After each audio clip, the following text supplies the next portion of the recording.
साध संगत जी बड़े प्यार से कहिए, धन्यकार जी बोले सतगुरु माता सुदीक्षा शबिंदर हरदेव जी महाराज जी की जय। निरंकारी राजमाता गुरु बचन अवतार की जय। साध संगत जी दास एक विचार रखेगा, सब जी परवान करिएगा। जो भी त्रुटियां हों बालक समझ के बख्शीना और अपने चरणों से सदा लगाए रखना। साध संगत जी एक बार की बात है,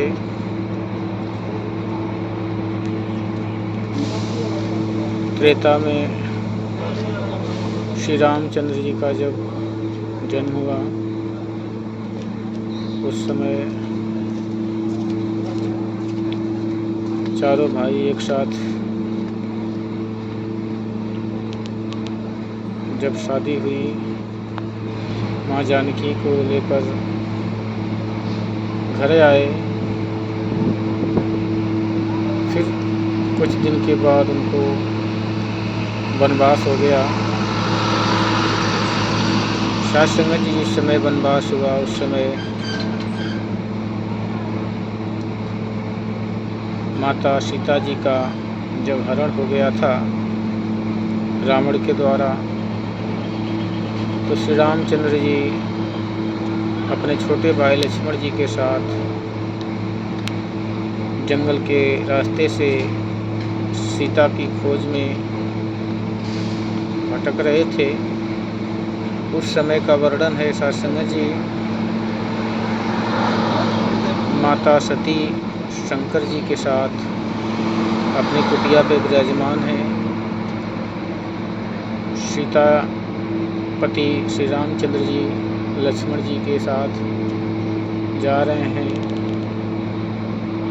भगवान शंकर की दृष्टि जब उनके ऊपर पड़ती है और उनकी दृष्टि शंकर जी के ऊपर पड़ती है, दोनों एक दूसरे के परिपूरक हैं। दोनों आपस में दंडवत प्रणाम करते हैं। बस इतनी सी बात माता सती के मन के अंदर संदेह उत्पन्न कर देती है, क्योंकि साध संगत जी स्त्रियों का स्वभाव होता है कि अपने पति को हमेशा वो ऊंचे दर्जे में देखना चाहती हैं। माता सती के साथ भी कुछ ऐसा ही हुआ। उन्हें इस चीज़ का ज्ञान था कि मेरे पति जो हैं 3 लोक के मालिक हैं, इनसे बड़ा कोई नहीं है। लेकिन जब उन्होंने श्री राम जी के आगे नतमस्तक हुए तो इनके मन के अंदर शंका उत्पन्न हो गई कि इतने छोटे बालकों के सामने राजा के लड़के हैं, धनुष बाण लेके घूम रहे हैं, इनके आगे ये झुक रहे हैं, मेरे समझ नहीं आ रहा है। उन्होंने प्रश्न किया कि आपने जिन्हें प्रणाम किया वो कौन है? भगवान शंकर जी ने उन्हें बताया कि ये मेरे स्वामी हैं, ये पूरे संसार की रचनहार हैं। इतने में संदेह और भी गाढ़ा बन गया। उन्होंने बहुत प्रकार से माता सती जी को समझाया, लेकिन उनके मन में तसल्ली नहीं हुई। फिर उन्होंने उनसे कहा माता जी से कि जाओ, अगर तुम्हें विश्वास नहीं है तो जाओ तुम अपने हिसाब से उनकी परीक्षा लो, अपना भ्रम दूर कर लो। माता सती भगवान शिव से आज्ञा लेके भगवान राम जी के आगे उल्टे मार्ग से आ रही हैं,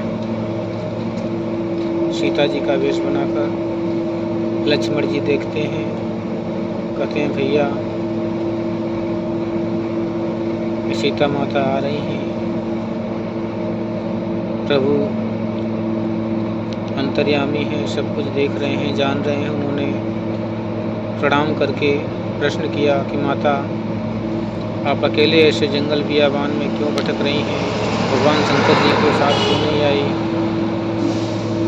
इतने में उनको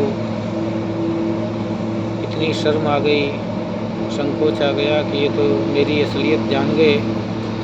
अब उन्होंने आंचल से अपना मुख ढककर वहीं पर बैठ गई। भगवान उनकी मजबूरी को समझ गए।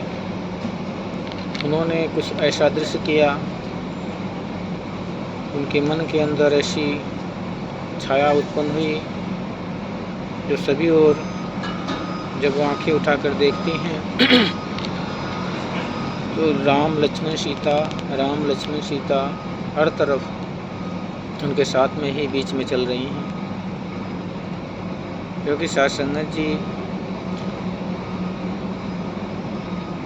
भगवान कभी अलग हो ही नहीं सकते। राधा से कृष्ण नहीं अलग हो सकते, राम से सीता अलग नहीं हो सकती, सती से शिव अलग नहीं हो सकते। ये दोनों जीव नहीं, ये शिव हैं, पार ब्रह्म हैं। ये कभी दूरी नहीं होती। लेकिन अज्ञानी जो होते हैं, अनजान होते हैं, उनके नज़र में भावनाएं संकट पैदा कर देती है। ऐसा ही कुछ घटना माता सती के साथ हुआ और उन्होंने वहाँ से आकर भगवान शंकर ने ये पूछा कि आपने कैसी परीक्षा ली? उन्होंने कहा, मैंने कोई परीक्षा नहीं लिया, जैसे आपने प्रणाम किया मैंने भी दंडवत प्रणाम करके चली आई। भगवान अंतर ध्यान होकर देखते हैं तो इनकी सारी करतूतें उन्हें मालूम हो गई। फिर उन्हें बड़ा संकोच हुआ कि इन्होंने मेरे स्वामी का इस प्रकार अनादर किया और मेरे से झूठ बोली। अब इनके साथ रिश्ता रखना अच्छा नहीं है। उन्होंने अंतर ध्यान होकर समाधि लीन हो गए। माता सती बहुत सारी प्रयास करके थक गई, लेकिन उनके अंदर प्रेम नहीं जगा। फिर उन्होंने कुछ दिन के बाद उनके घर पे, पिता के घर पे यज्ञ होता है। राजा दक्ष यज्ञ कराते हैं। भगवान शिव से आज्ञा लेके अपने मन को शांत करने के लिए वे सोचती हैं कि कुछ दिन मायके में रह के आऊँगी, मन शांत हो जाएगा। लेकिन सत्संग जी वहाँ भी जाके उनको सुख चैन नहीं मिला, उनका अनादर ही हुआ। फिर वहाँ उन्होंने अपने शरीर का त्याग किया। फिर आकर राजा हिमाचल के घर पे पार्वती रूप में जन्म लेती हैं। कुछ समय व्यतीत होता है, नारद मुनि जाते हैं, उनकी भविष्यवाणी करते हैं कि तुम्हें भगवान शंकर ही पति के रूप में मिलेंगे, तुम्हें तपस्या करनी पड़ेगी। फिर बहुत ही कठिन तपस्या करने के बाद सत्संग जी माता पार्वती की तपस्या पूर्ण होती है। भगवान शंकर विवाह के लिए कामदेव ने उनको प्रेरित किया और कामदेव को भस्म करके समाधि भी टूट गई और राजी हुए। देवताओं के भला के लिए शादी हुई। सत्संग जी कार्तिकेय द्वारा जन्म और तारकासुर का वध हुआ। सत्संग जी फिर माता जब शांत होती हैं, भगवान शंकर के साथ प्रेम से बैठती हैं, तो एक दिन उन्होंने वही प्रश्न फिर दोबारा उनके मन के अंदर आ जाता है और वो बात फिर से शंका को समाधान करने के लिए भगवान शंकर से प्रश्न करती हैं कि प्रभु, जो बात उस जन्म में अधूरी रह गई थी, आज मैं उसको ब्रह्म को निकालना चाहती हूँ।